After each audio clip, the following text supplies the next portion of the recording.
The room was full of important people. Ministers, business leaders, young students, and journalists all sat waiting for the speech to begin. The air carried a sense of respect, but also quiet expectation. Every eye was fixed on the stage where Narendra Modi ji stood behind the podium, his hands resting calmly on its edge. He had just started speaking, his voice steady, when the doors at the back of the hall opened. A woman walked in. She was not dressed like the others. While most women in the room wore rich saris or stylish suits, she wore a simple cotton sari, the kind worn daily in small towns. Her hair was neatly tied back, her eyes calm but holding something deep, something unspoken. Modi ji's words stopped. It was not because he forgot what he was saying. It was because, in that moment, her presence seemed to change the air in the room. Everyone turned to look. Some frowned, wondering why she had come in late. Others whispered, trying to guess who she was. But Modi ji just watched her, silent. The pause was long enough to make people shift in their seats. And then, to everyone's surprise, Modi ji stepped away from the podium. He walked down the stage steps, moving toward the woman as if the hundreds of eyes in the room did not exist. The woman looked unsure. She clutched a small cloth bag in her hand and glanced around nervously, but Modi ji stopped in front of her and greeted her with folded hands. "Lakshmi Pichai ji," he said softly, his voice carrying through the silent hall. "You have come." Gasps rose from the crowd. The surname was instantly recognized. Pichai, as in Sundar Pichai, the CEO of one of the world's largest technology companies. People began to murmur. Lakshmi gave a small nod. "I did not want to disturb your speech," she said quietly. Modi ji shook his head. "Some people never disturb. They only bring dignity with their presence." Her eyes softened, but her shoulders were tense. "I am here for something important," she said, "but I do not know if this is the right place." By now the audience was leaning forward in their seats. Cameras clicked quietly, but even the journalists seemed too curious to interrupt with questions. Modi ji turned toward the crowd. "Friends, before we continue, I must tell you something. Many of you know the name Sundar Pichai.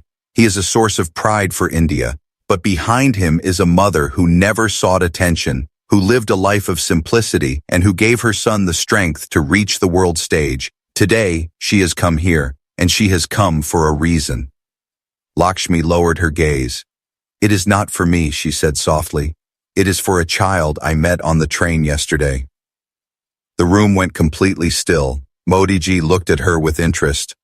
"Please tell us," he said. She hesitated, glancing at the crowd, then at him.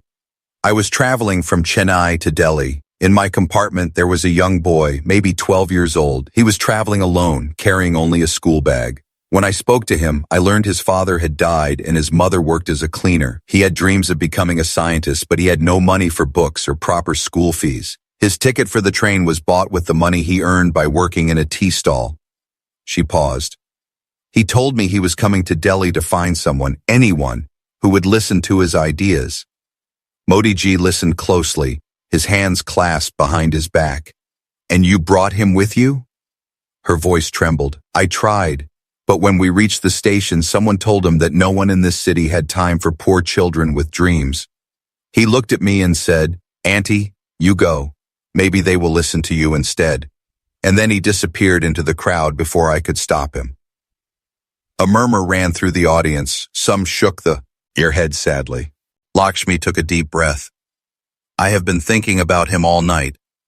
I did not come here to meet you as a prime minister. I came here to ask, if you meet that boy, will you listen to him?" The silence that followed was heavy, almost emotional. Modi ji's eyes stayed fixed on her face, as if he was weighing her words deeply. And then something unexpected happened.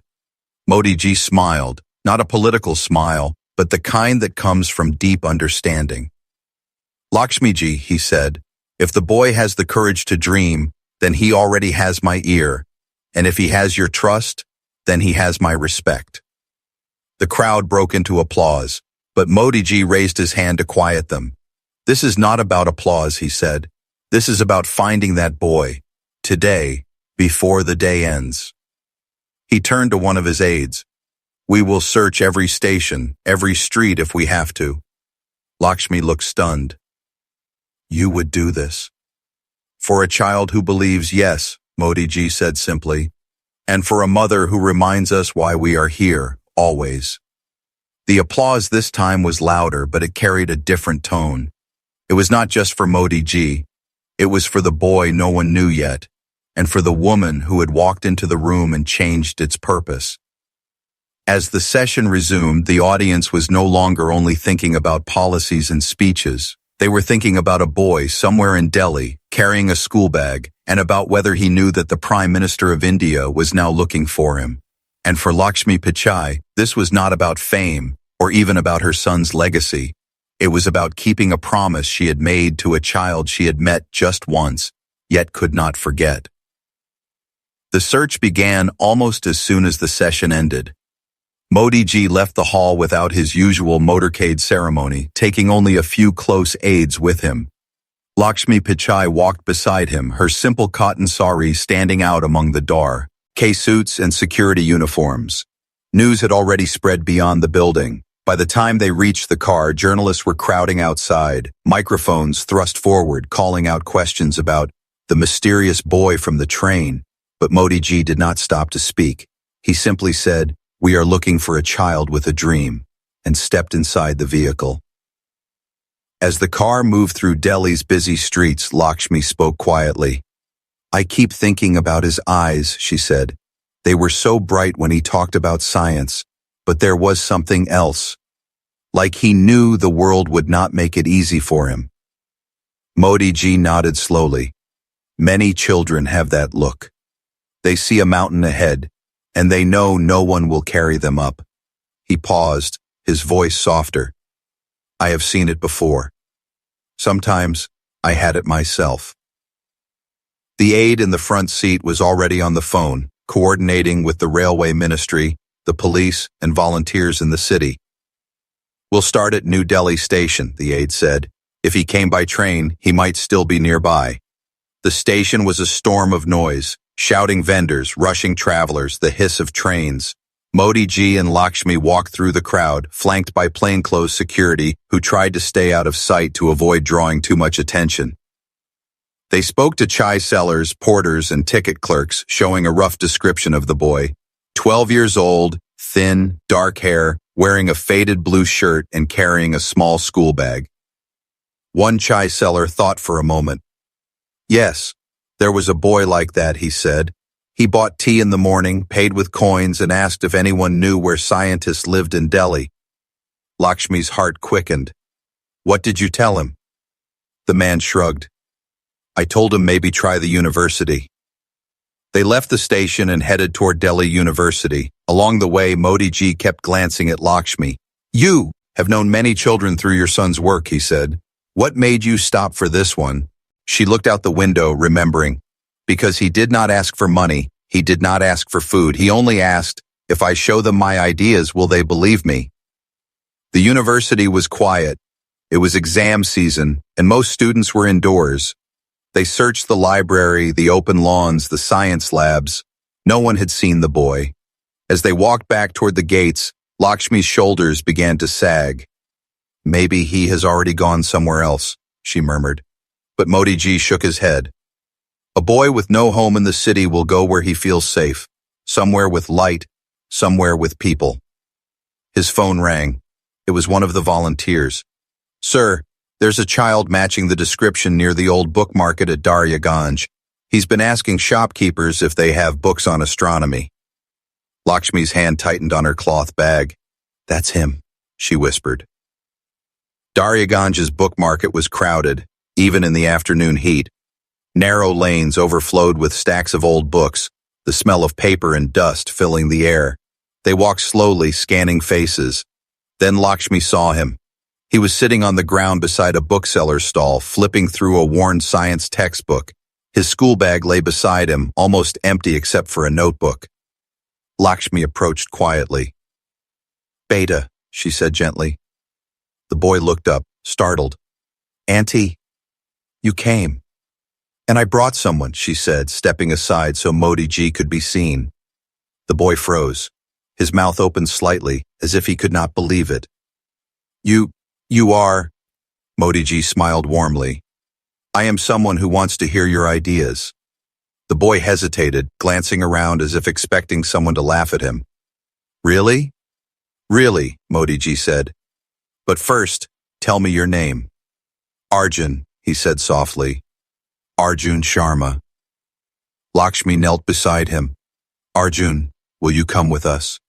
You don't have to be afraid. He looked down at his book, then up at them. Finally, he nodded. They sat together in a small tea shop nearby. Arjun spoke in bursts, his words spilling out faster as he grew more comfortable. He had been building small models since he was 9, tiny machines, experiments with solar panels made from broken electronics.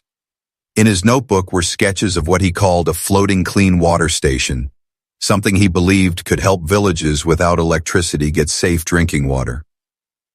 As he talked, Modiji listened without interrupting, his eyes fixed on the boy. When Arjun finally stopped, nervous about having said too much, Modiji leaned forward. You have something many people lose as they grow older, he said. You have not yet learned how to stop dreaming. Arjun blinked. But everyone says dreams don't pay for food. True, Modiji said. But dreams create the future that grows the food. Lakshmi smiled faintly, watching the boy's eyes light up. But then, from outside the shop, a shadow fell across the doorway. A tall man in a dusty shirt stepped in, his face hard. So this is where you've been, Arjun, he said coldly. Arjun's body stiffened. Uncle? The man's eyes flicked to Lakshmi and then to Modiji, but he did not recognize them. Come, you've caused enough trouble. Lakshmi exchanged a quick glance with Modiji. Something about the man's tone carried more than just anger. It carried fear. The tall man's voice was sharp, almost accusing as he reached for Arjun's arm. The boy flinched but did not pull away. Uncle, please, Arjun said quietly. I was just talking. Talking to strangers, the man snapped. Do you know what can happen to boys like you in this city? Come now. Lakshmi placed her hand on the man's wrist before he could drag Arjun away. He is not with strangers, she said calmly. He is with me.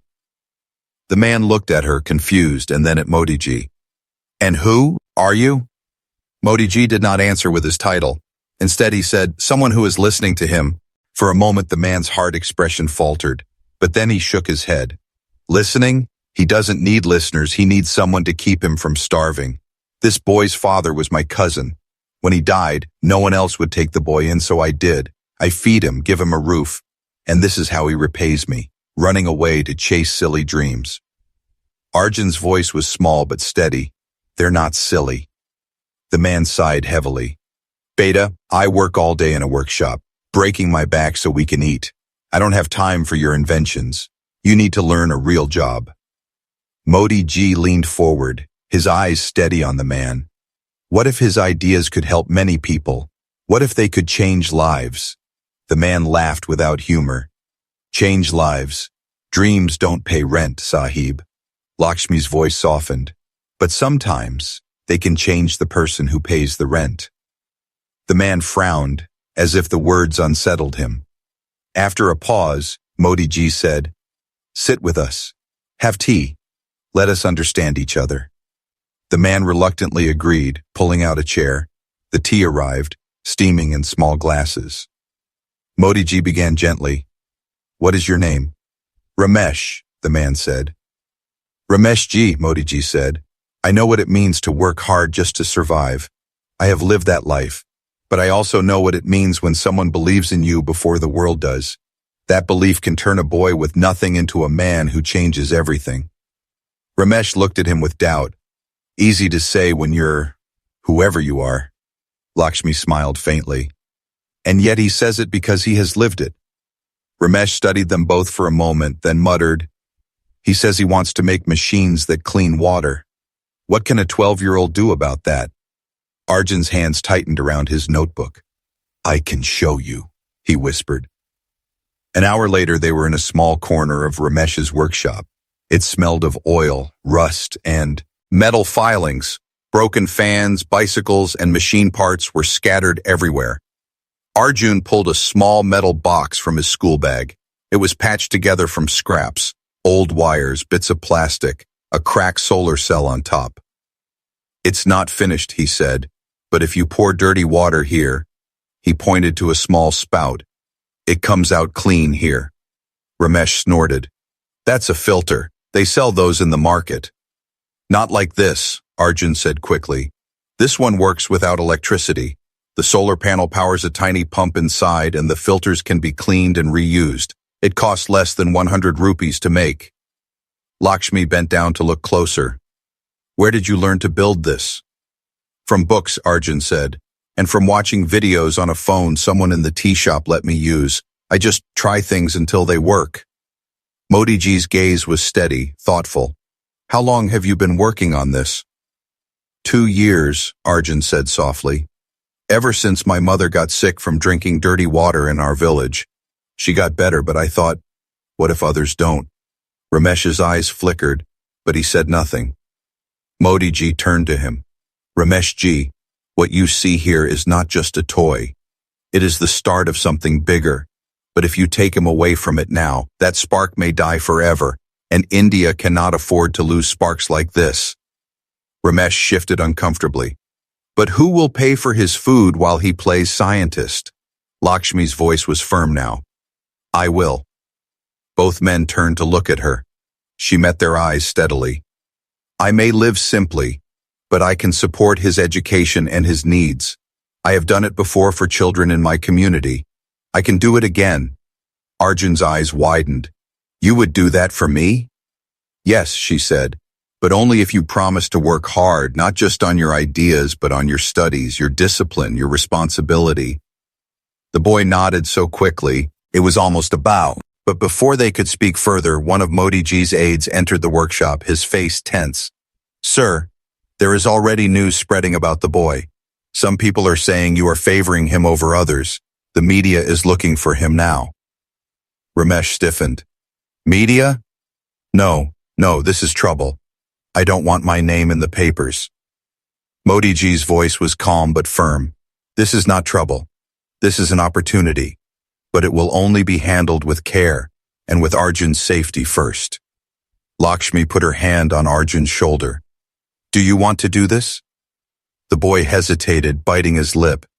"If it means people will listen, yes, but I don't want to be famous. I just want my machine to be real." Modiji smiled faintly. "Then we will make it real." Ramesh exhaled slowly, then nodded. "Fine. But if anything goes wrong—" "Nothing will go wrong," Modiji interrupted gently, "because we will walk this path together." As they left the workshop, Lakshmi noticed the way Arjun was holding his school bag tighter, not out of fear this time, but out of hope. Yet in the shadows of the street, a man with a camera phone was already recording them. His eyes narrowed. The first sparks of curiosity in the public were about to become a storm. The next morning, the storm broke. Headlines spread across news channels and social media. "Mystery boy with water invention spotted with Prime Minister," and "Who is Arjun Sharma?" Photographs from the book market and even a short, shaky video from the workshop were everywhere. Arjun had not yet woken up when Lakshmi knocked on the small guest room door in her modest Delhi lodging. "Beta, time to get up," she said gently. He opened the door, hair messy, eyes still half closed. "Auntie, why are there so many people outside?" Lakshmi hesitated. "They are reporters. They want to ask about your machine." Arjun's eyes widened. I didn't tell them anything." "I know," she said, "but they saw you with Modiji. And when that happens, people start asking questions." By the time they reached the breakfast table downstairs, Modiji was already there, dressed simply, sipping tea. He gestured for Arjun to sit. "We have a choice to make today," he said. "We can let the media run wild with guesses, or we can tell the story in our own way, truthfully and with dignity." Arjun shifted nervously in his chair. "But if I talk, people will laugh. They'll say I'm just a poor boy with junk in a bag." "Some will," Modiji admitted, "but others will hear you, and they will believe. Sometimes that is enough to begin." Lakshmi placed a small plate of idlis in front of Arjun. You do not have to impress everyone. You just have to reach the right people. A plan was made. Later that day, a small press conference would be held, not in a grand hall, but in a community center in Old Delhi, where children from nearby schools could also attend. But as they prepared to leave, Ramesh arrived at the lodging, his face tight. There are men asking questions near my workshop, he said. They want to know if I'm selling your invention to anyone. They even offered me money for it. Arjun's grip on his school bag tightened. I didn't show them. I know you didn't, Ramesh said, his voice softening. But they'll keep asking. And they're not just journalists. One of them mentioned a company's name. I think they want your design. Modi ji's expression turned serious. Then we must act quickly. Your idea must be protected before someone takes it. At the community center, the crowd was smaller than the media had hoped, but the air buzzed with curiosity. Rows of school children in neat uniforms sat in front, while journalists and a few local officials filled the back. Lakshmi stood to the side, watching as Arjun sat at a table with his little metal box in front of him. Modi ji introduced him not as a prodigy or a miracle, but simply as a boy who saw a problem and refused to look away. Arjun spoke softly at first, explaining how his mother had fallen ill from dirty water, how he had read every book he could find, how he had built and rebuilt his small filter using scrap materials. But then his voice grew stronger. Everyone says clean water is a right, he said, but in my village it is still a dream. I don't want to wait for someone else to fix it. I want to start now. The children clapped, some of them cheering. A reporter raised a hand. Arjun, do you know that large companies already make filters? Arjun nodded. Yes, but their filters cost too much, and when they break, people throw them away. Mine is cheap, easy to fix, and works without electricity. His simple explanation drew murmurs of approval. After the conference, a woman from a non-profit group approached Lakshmi and Modi ji. We work in rural health, she said. If Arjun's design works, we could help test it in several villages. But first, we must make sure it is protected legally. Modi ji agreed at once. We will arrange for a patent application, and we will make sure it is in Arjun's name. Arjun looked confused. What is a patent? Lakshmi explained gently. It is a paper that says this idea is yours. No one can take it and pretend it is theirs. Arjun's eyes lit up. Then, they can't steal it? No, she said, not if we do it right. But that night, as they walked back toward the lodging, Arjun noticed a figure leaning against, at the corner wall, a man in a dark jacket holding a phone. He seemed to be watching them closely. Ramesh muttered under his breath, That's one of the men from the workshop. Before they could react, the man spoke, his voice low. The boy's machine is worth money, a lot of it. My employers are willing to pay. All you have to do is hand it over, and no one gets in trouble.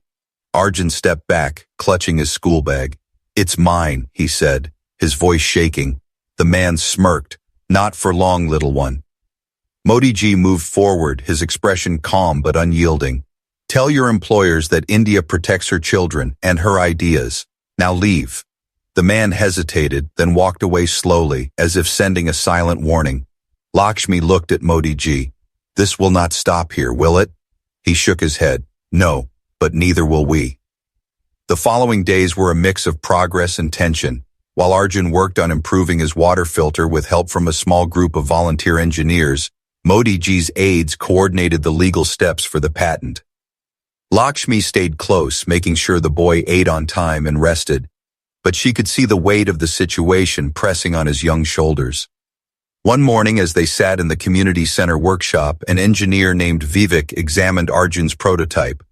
It's clever, he said, but if we scale it, we need stronger materials. Otherwise, it will wear out too quickly in village use.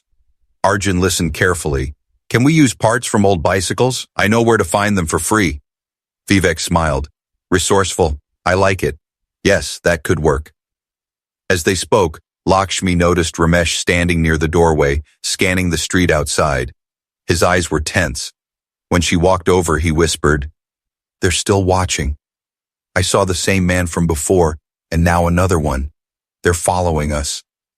Lakshmi frowned. We need to tell Modi. Later that day, Modi ji arrived quietly, without his full security detail. I wanted to see how the work is going, he said, but his eyes immediately went to Ramesh. You've seen them again? Ramesh nodded. Yes, and I don't like the way they look at the boy's bag. Modi ji's voice lowered. Then we will move the work to a safer place, tonight. Arjun looked up from his table. Safer place? Yes, Modi ji said. There is a small government lab not far from here. They will keep your machine secure, and you can work there without strangers watching. Arjun hesitated. Will I still be able to come here? I like helping the other kids with their homework. Lakshmi smiled gently. We will make sure of it, Beta. That night, under the cover of quiet streets and dim streetlights, they moved the prototype and Arjun's notebook to the lab. The building was small but well guarded, with clean benches and organized tools. For the first time, Arjun's work sat in a place meant for creation, not hiding. He ran his fingers over the metal table. It feels different here, like my machine belongs. Modi ji placed a hand on his shoulder. It does. And so do you. But even in the safety of the lab, the shadow of danger lingered. 2 days later, an aide brought troubling news. Sir, the company that has been showing interest is not giving up. They've already filed a claim saying the boy's design is based on one of their products. Arjun's face went pale. But I made it myself. Lakshmi's eyes narrowed. They're trying to scare us. And they won't succeed, Modi ji said firmly. We have his drawings, his notes, and witnesses who saw him building it. Truth will protect us. The real challenge came when they were invited to demonstrate the invention at a science innovation fair in Mumbai. It was an opportunity to show the device to scientists, investors, and policymakers, but also a public stage that would attract the company's attention.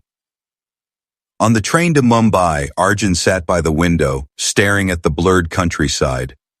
What if they laugh? He asked quietly. Lakshmi leaned closer. Let them. People laughed at my son when he said he wanted to lead one of the world's biggest companies. Laughter changes nothing if you keep walking. Modi ji, sitting across from them, added, the most dangerous thing is not when people laugh. It's when they ignore you. And no one will ignore you now. The fair was held in a vast convention center. Bright banners hung overhead, and rows of stalls displayed inventions from all over India. Robotic arms, solar-powered farming tools, medical devices made from recycled parts.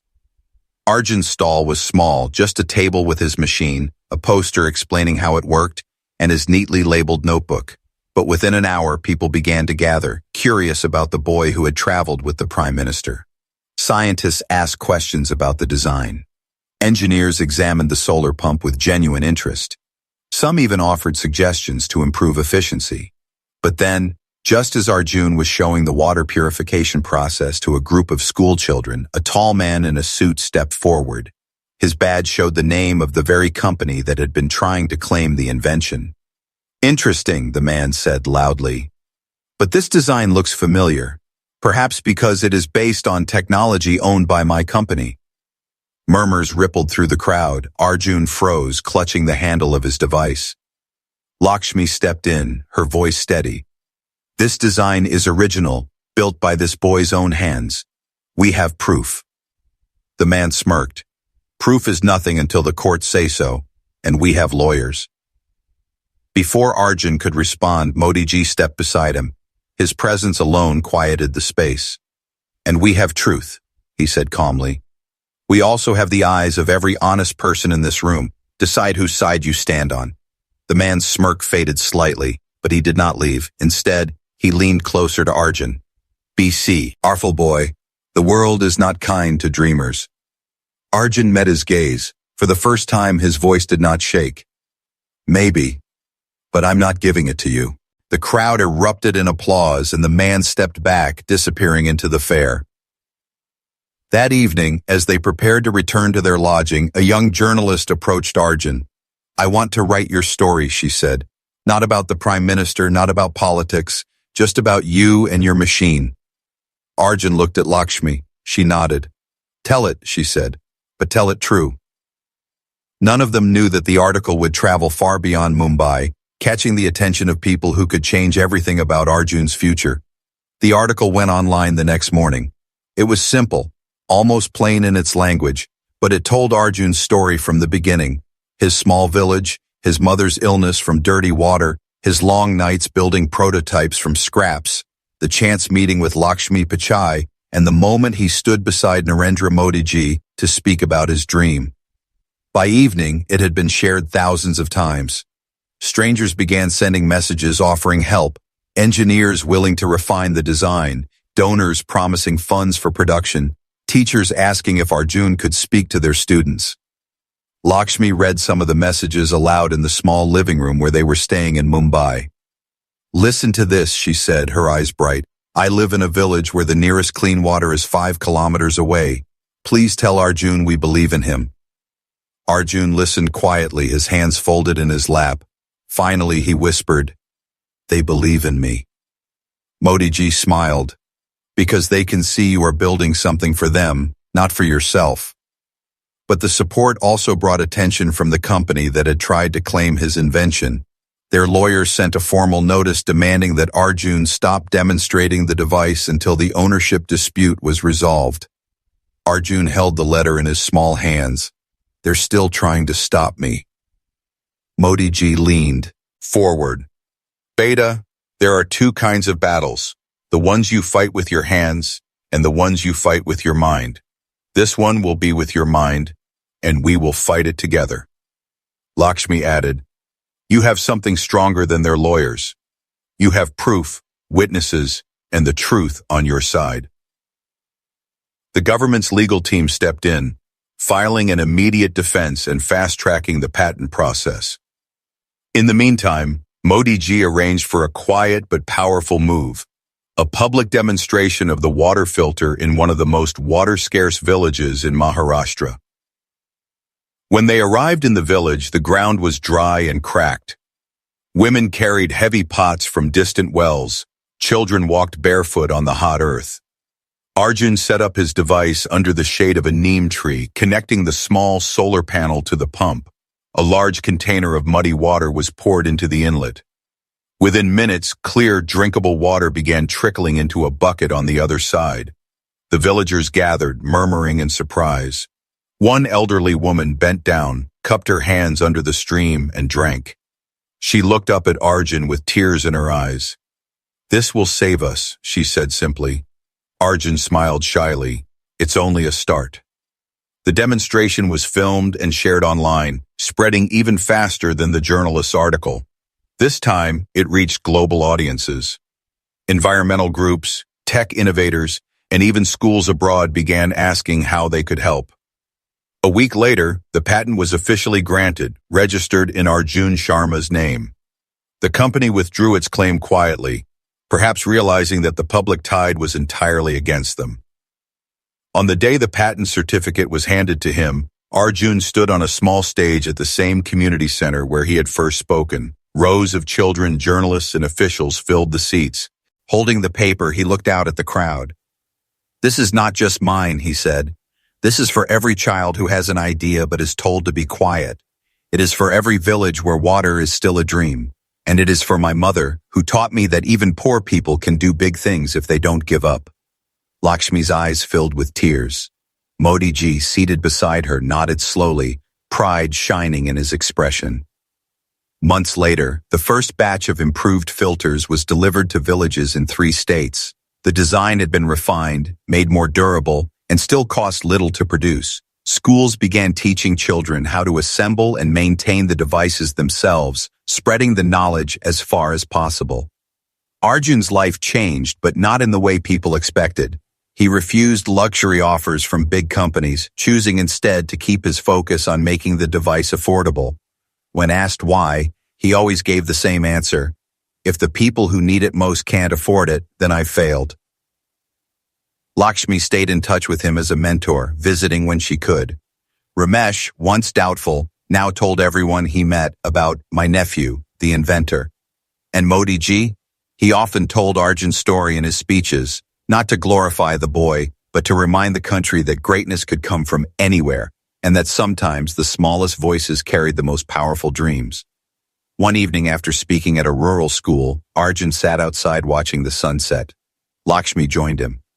"You know," she said softly, "the day you disappeared into that train station, I thought I might never see you again." Arjun smiled faintly. "But you came to find me." "No," she said. "You found yourself. I just made sure the world noticed." He looked down at the certificate in his bag, then out at the horizon. "There's still so much to do." Lakshmi nodded. "Good. Because you're just getting started."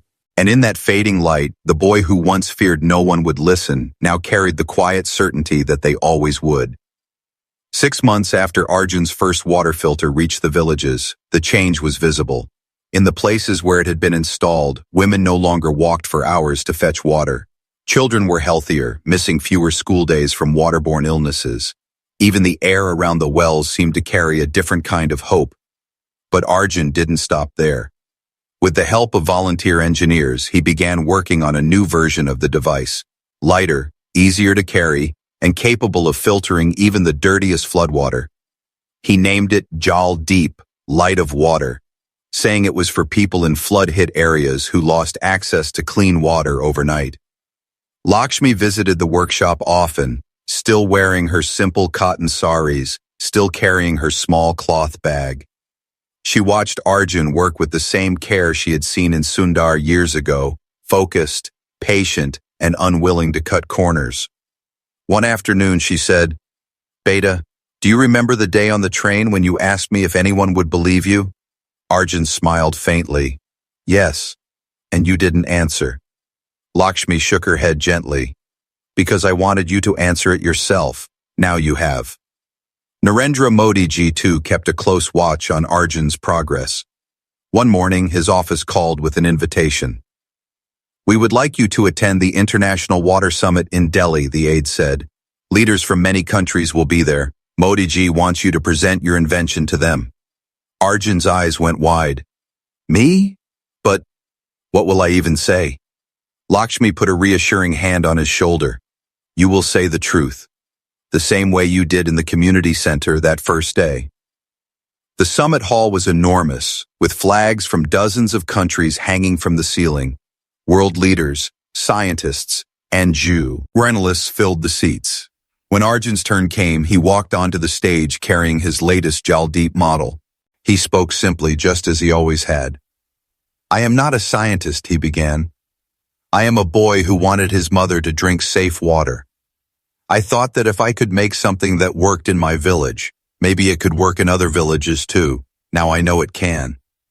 He demonstrated the device, pouring muddy water into it and letting the clean water flow out. The hall was silent except for the soft sound of the water filling the glass. Then he lifted the glass and said, "This is what hope looks like in a place where water is a dream." The applause that followed was not polite. It was loud, lasting, and full of respect. After the presentation, ministers from several countries approached him, asking if the device could be adapted for their rural areas. International NGOs offered partnerships. One even suggested funding a training program so local youth could build the filters themselves, creating jobs as well as clean water. That night, sitting on the balcony of their hotel, Arjun turned to Lakshmi. "Do you think I can really help that many people?" She smiled. "You already have. Now you will help millions." But as the recognition grew, so did offers from wealthy investors who wanted to buy out the design. They promised him luxury, a big house, endless money. Arjun refused them all. "This is not for sale," he said each time. "It belongs to the people who need it." One of the investors scoffed. "You could be a millionaire by next year." Arjun just shook his head. "If I wanted to be rich, I'd have built something for the rich." On the anniversary of the day, Lakshmi had walked into that hall and stopped Modi ji's speech. A special event was held at the community center. Children from all over the city came to meet Arjun, bringing their own small inventions, some made from cardboard, some from wires, some from old bottles. As he moved from table to table, he realized they were no longer looking at him as just the boy with the water machine. They were looking at him as proof that they too could be heard. When it was his turn to speak, Arjun said, Auntie Lakshmi once told me you don't have to impress everyone. Just reach the right people. I think the right people are right here in this room. And one day, one of you will make something that changes the world even more than mine. Lakshmi, standing in the corner, felt her eyes fill. Modi ji, who had arrived quietly, clapped the loudest. Later that evening, as the crowd thinned, Arjun stood with them both. I used to think my invention was the most important thing, he admitted, but now I think maybe the most important thing is that someone believed in me when I was just a boy with an idea. Modi ji smiled. And now it is your turn to believe in others. Lakshmi nodded. And never forget, what you build is important, but who you lift along the way is what truly matters. The three of them stood together in the fading light, a prime minister, a boy from a small village, and a mother whose belief had started it all.